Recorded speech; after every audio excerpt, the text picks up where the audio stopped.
अस्सलाम वालेकुम मोअज़्ज़ज़ ख़वातीन और हज़रात, कैसे हैं आप लोग? ठीक हैं, मज़े में? मैं भी ठीक हूँ। मैं हूँ दानिश पिताफी और आप देख रहे हैं Danish Pitafi vlogs.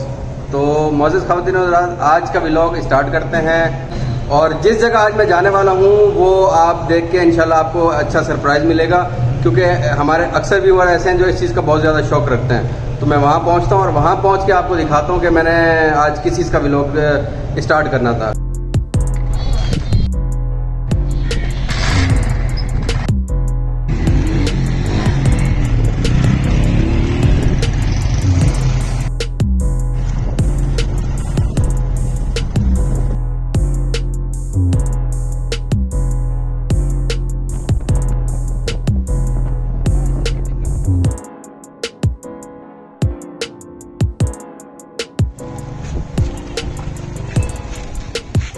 Finally viewers दोस्त के घर पहुंच गए हैं और अंदर जाते हैं और अंदर का मनाज़र आपको दिखाते हैं कि इन्होंने क्या सेटअप किया हुआ है, वो आपको दिखाते हैं।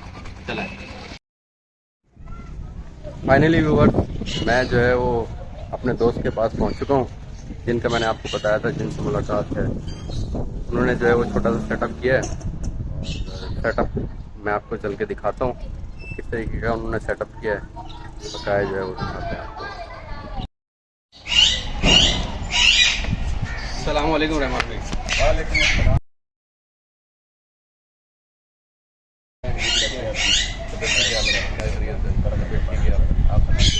तो व्यूअर्स फाइनली रहमान भाई के पास पहुंच गए हैं और ये रहमान भाई का माशाल्लाह सेटअप है। अंदर चलते हैं और अंदर आपको जो है वो दिखाते हैं मज़ीद। चलें भाई।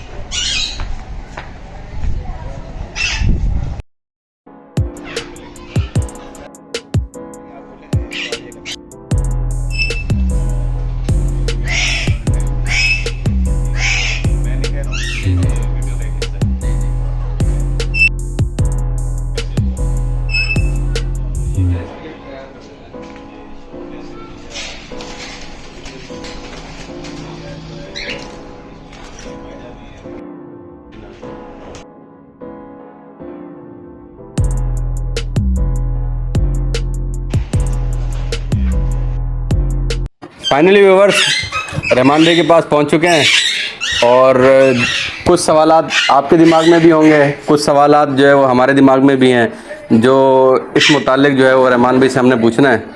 तो रहमान भाई, ये माशाल्लाह से ये सेटअप किए हुए आपको कितना अर्सा हो गया तकरीबन?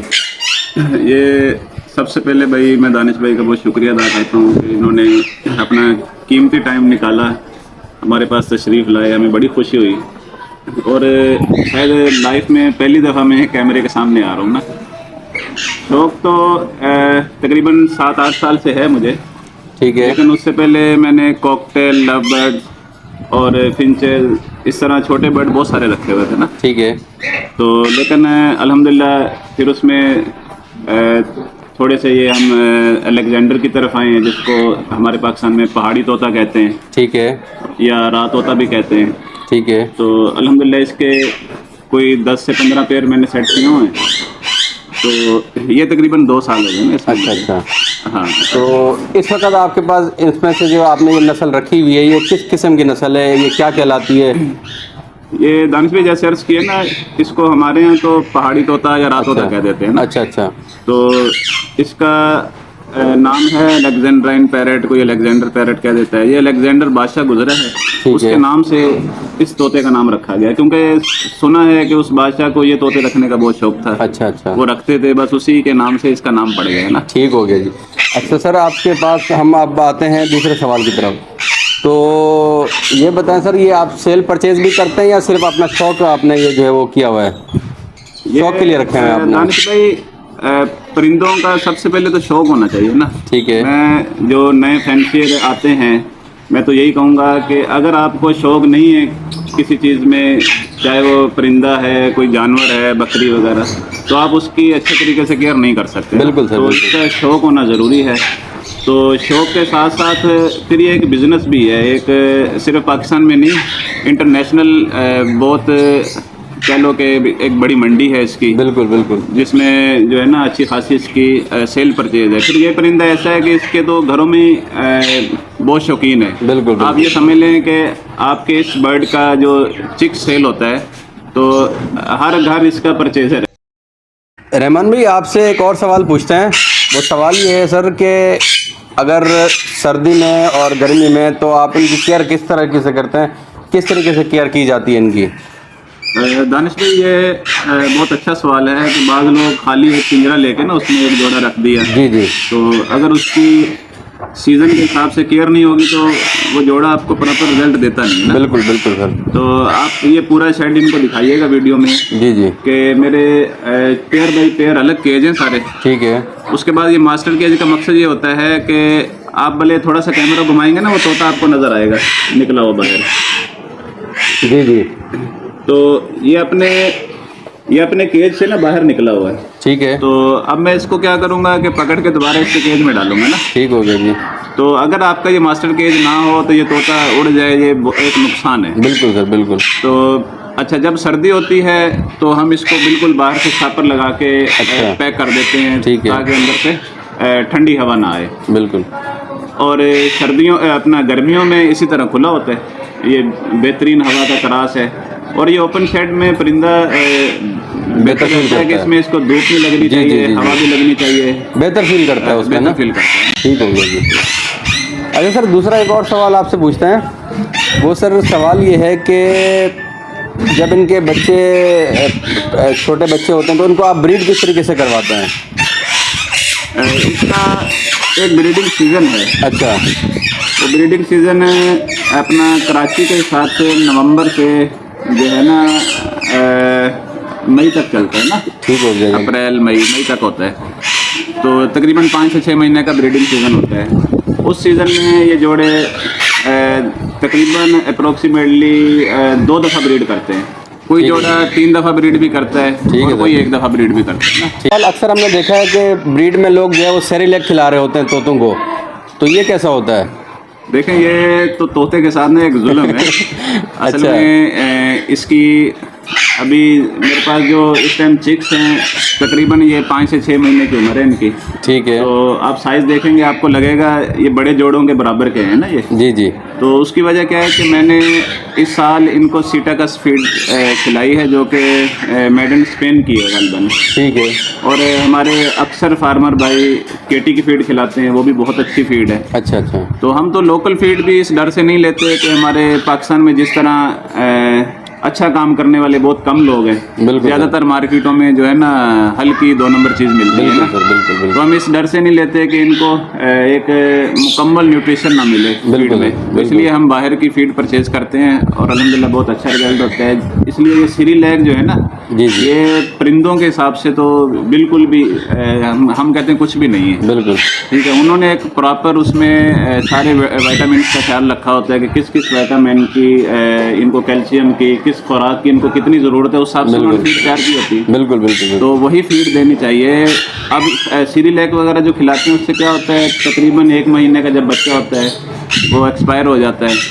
अच्छा, किसी की टांग का मसला हो गया, उसके पर का मसला हो गया, यानी लाजमी उनमें नुक्स पैदा हो जाते हैं या उसकी वो सेहत नहीं रहती कि वो 2.5-3 साल के बाद जब उसने ब्रीड करनी है वो इस काबिल ही नहीं होता, उसके अंदर वो ताकत ही नहीं होती कि वो ब्रीड की तरफ जा सके। अच्छा व्यूअर्स, वैसे मैं आपको एक बात बताऊं, रहमान भाई की बात से याद आया, तो एक तोता मैंने भी रखा था ना, तो उसको ब्रीड में मैं सेरेलैक ही खिला रहा था, तो चंद हफ्तों में जो है वो लुढ़क गया था। आप समझ जाए बाकी। तो रहमान भाई की बात बिल्कुल ठीक है कि वो सेरेलैक बेहतर नहीं है इसके लिए।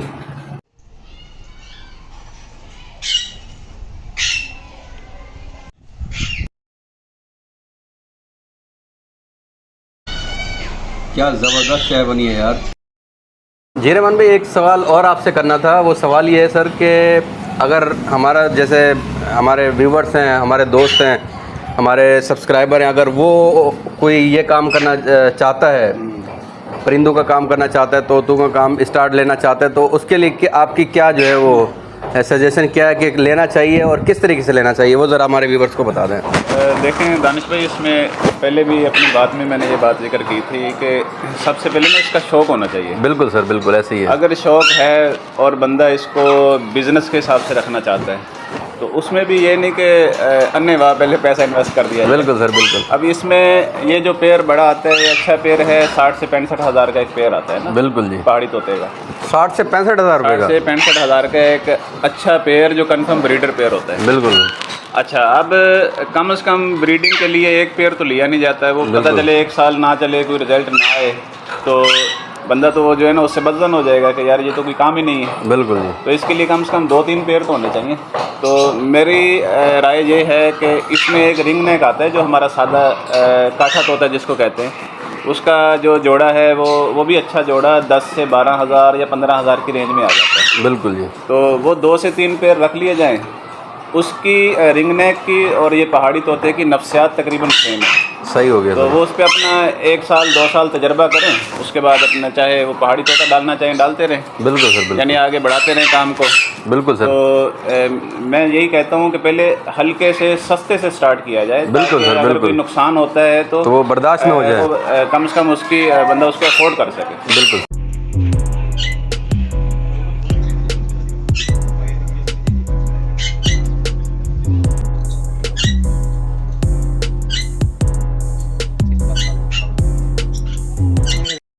एक और बात बताइए कि हर पिंजरे में हम देख रहे हैं कि 2-2 जो है वो मतलब एक पेयर है, और इसमें हम देख रहे हैं कि 4 पेयर है, तो इसकी क्या खास वजह है ये बताइएगा।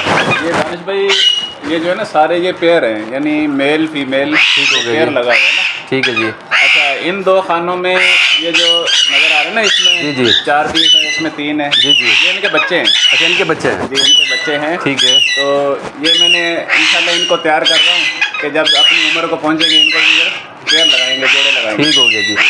अच्छा, एक और सवाल रहमान भाई कि इसमें पता कैसे चलेगा कि मेल कौन सा है और फीमेल कौन सा है, इसकी क्या पहचान होती है? देखें, बड़े जोड़े में तो आसान है ना। अच्छा। ये जिसके रिंग नेक बना हुआ है ना, रिंग गर्दन पे, जी जी जी। ये मेल होता है। अच्छा।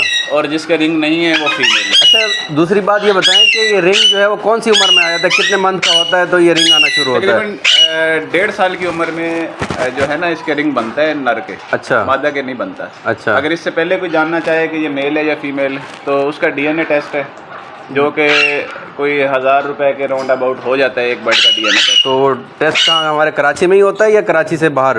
बिल्कुल, कराची में भी है, तारिक रोड में। जिना हॉस्पिटल या सिविल हॉस्पिटल से? नहीं, की एक अलग लेबॉर्ट्री होती है। अच्छा, अलग लेबॉर्ट्री होती है। बर्ड्स के डीएनए करती है ना। ठीक है सर। तो अपने तारिक रोड पे भी अल्हम्दुलिल्लाह अभी बन चुकी है। इससे पहले लाहौर से बहुत सारे लोग, कराची के साथी भी डीएनए वहीं से करवाते थे।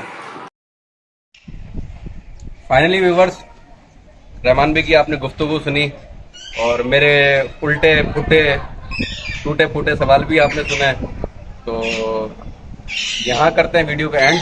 और रहमान भाई, आपका बहुत ज़्यादा शुक्रिया, आपने टाइम दिया, आपने वक्त निकाला, और अब आप जो है हमें दें इजाज़त, और इंशाल्लाह ताला जो है हम ब्लॉग का एंड करते हैं। इंशाल्लाह ताला व्यूअर्स, मैं आपके लिए जो है बहुत जल्द बेहतरीन और मुकम्मल जो है वो इन्फॉर्मेशन के साथ इसी परिंदों के हवाले से मज़ीद आने वाले दिनों में जो है इंशाल्लाह ब्लॉग बनाएंगे, तो तफसील के साथ इंशाल्लाह बनाएंगे ना। ठीक है रहमान भाई, बाकी आप इजाज़त दें। ठीक है जी, जज़ाकल्लाह। फिर इंशाल्लाह मिलते हैं आपसे। ठीक है सर, बहुत शुक्रिया। बाकी व्यूवर्स, ये आपने कमेंट सेक्शन में बताना है कि ये व्लॉग आपको कितना पसंद आया, और आपने जाते जाते हमारे चैनल को सब्सक्राइब लाजमी करना है और अपनी राय से आगाह ज़रूर करना है कि ये व्लॉग आपको कितना पसंद आया। मिलते हैं आपसे इंशाल्लाह ताला नेक्स्ट व्लॉग में। अल्लाह हाफिज़।